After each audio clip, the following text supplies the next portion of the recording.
There are two things I've never been: short and unopinionated. By the time I was in 5th grade, my mom was buying my clothes in the women's department, and I knew my height was a problem by the time I got to high school. I had already heard, "You're so intimidating," more times than I could count. At 15, I recognized this was a problem, so I tried to figure out how to make myself seem smaller, shorter. It turns out 5'10" is not petite. And I wasn't going to give up being confident. So I embraced who I was. And I'm glad that I did, because it got me into medical school and then surgery residency, where I was certain everyone would love a tall, confident surgeon. Turns out, not so much. You're so intimidating. People are scared to talk to you. You made someone cry. And I tell you this not because I want your sympathy, but because we all have to deal with how people perceive us. For me, I'm tall and apparently intimidating, and I didn't like that, so I wanted to change it. And so I thought maybe my communication was the place to start.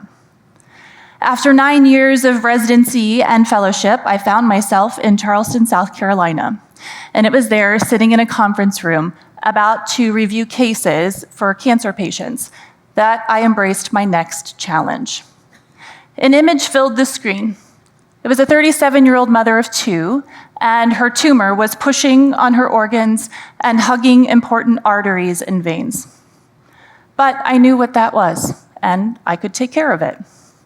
Being mindful of wanting to be liked and not be rude, I tiptoed into the conversation. "Hi, Andrea from surgery. That's a sarcoma. I could take it out." No one heard me, so I tried again, a little bit louder. "Hi, Andrea from surgery. Sorry to interrupt. Looks like a sarcoma. Yeah, it's pushing on the kidney, but I could probably take that out. No problem. She's young, healthy. She'll probably be fine." No one said anything, well, except for the one person who said, "That's not coming out."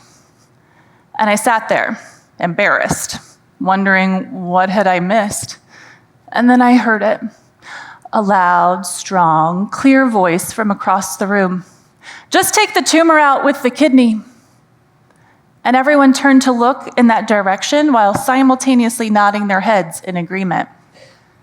And then they moved on to the next case. And I sat there, wondering what had just happened. Hadn't I literally said that same thing just 30 seconds ago? Why didn't anyone hear me? Maybe it was just a one-time occurrence, except it kept happening over and over again. And it happened to other people too. And I got angry. So I decided to do what worked for other people. I got loud. "Take the tumor out." I interrupted. "Yeah, maybe you didn't hear me. I said take the tumor out." And I made sure I wasn't ignored. "Yeah, Jim, I already said that 30 seconds ago." Except now, instead of being ignored, people talked about me. "She's so aggressive.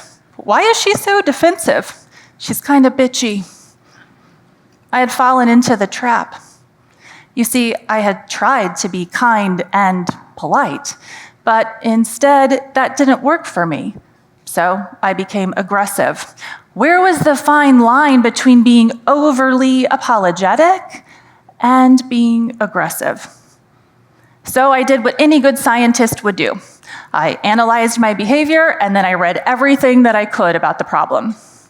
Turns out there's a lot written about communication, and an apologetic style of communication is not great if you want people to think you're confident. I realized I was making 3 mistakes, and maybe you're making these mistakes too. I was over-apologizing. I was saying I was sorry for things I didn't need to apologize for. I was turning statements into questions, looking for reassurance when I didn't need any. And I was using too many words to get to the point. So what would it look like if I removed "I'm sorry" from my communication? Somewhere along the line, I had decided that if I apologized, I would seem less confrontational. If I was going to disagree with somebody, I thought if I just said, "I'm sorry," first, they wouldn't think I was rude. But what I did is I removed all the confidence that I had in my opinion. So what would it look like if I was late to a meeting and I said, "I'm so sorry that I'm late." And I switched that to, "Thanks for your patience." If instead of, "I'm so sorry to bother you," I just said, "Do you have a moment?" And instead of, "I'm sorry if that doesn't make any sense," I just said, "Here are my initial thoughts." You see, when we say, "I'm sorry," something happens in our body. We look down, our voice gets quiet, our body folds in on itself as if we are guilty, ashamed, and that creates a reaction from the other person listening to us. Now they feel like they have to rush to forgive us, to tell us it's all going to be okay. We've created this awkward dynamic that never needed to exist. Stop apologizing when it's not necessary. Picture me in the operating room. I'm taking out that big tumor. The conversation might go something like this. "I need a scalpel, suture. Yeah, scissor, please."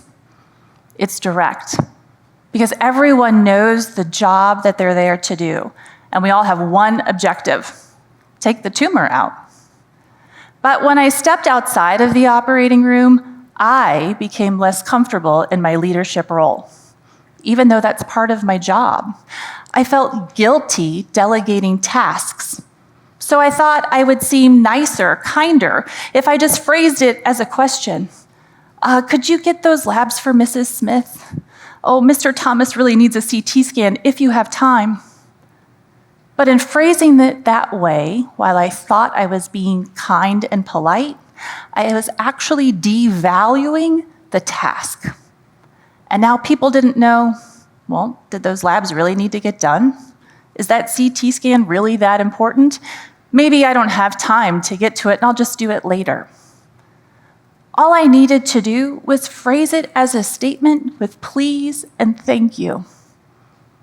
"I really need those labs, please. Thank you so much for ordering that CT scan."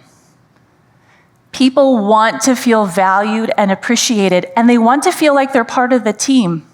And your job may be to delegate tasks. By simply saying please and thank you, you add value and appreciation for your team. The third mistake I was making, taking too many words to get to the point. Remember back in tumor board? You could, maybe, I think. The average attention span is 8 seconds before people are distracted. If I use that time with words like maybe, I think, you could, no one hears me when I get to the important thing. Take the tumor out. They've already forgotten I was talking. Remove words that have uncertainty.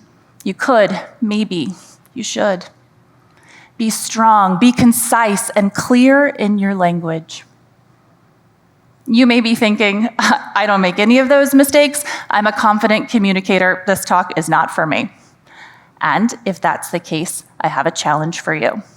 In the next meeting, sit back, listen, observe. Is there someone who is struggling to be heard?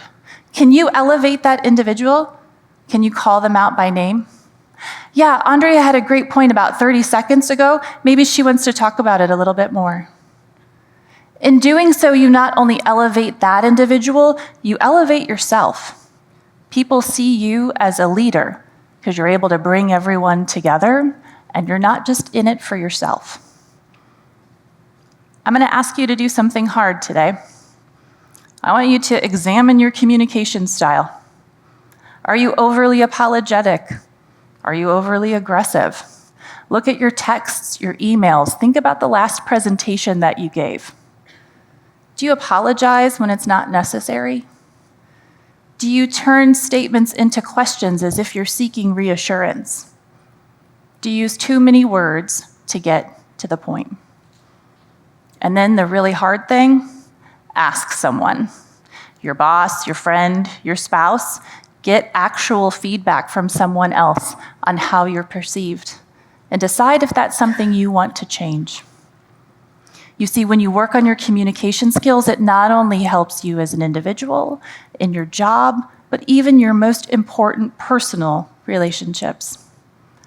I'm sorry is not a 4-letter word, and if you make a mistake, please apologize.